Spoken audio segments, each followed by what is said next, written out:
ब्रह्म बाबा का ज्ञानामृत पाठ। ओम शांति। मानवीय कर्म और व्यवहार का व्यापारीकरण।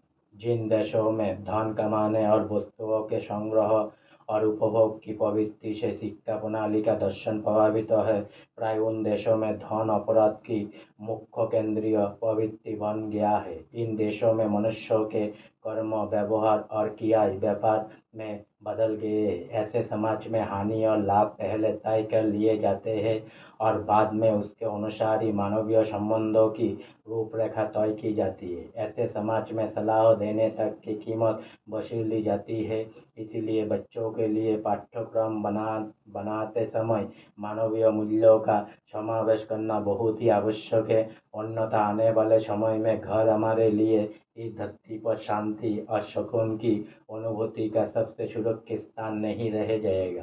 परिवार केवल आवश्यकताओं को पूरा करने वाले विनिमय केंद्र बनकर रह जाएंगे। मूल्यों के पतन के कारण आने वाले समय में वृद्ध लोगों के लिए घर सभा की जगह नहीं रह जाएगी और वृद्धाश्रम में शरण लेने के लिए उन्हें बाध्य होना पड़ेगा, क्योंकि हम बच्चों को धन कमाने की मशीन बनाने के लिए उन्हें बचपन से ऐसी ही शिक्षा दे रहे हैं।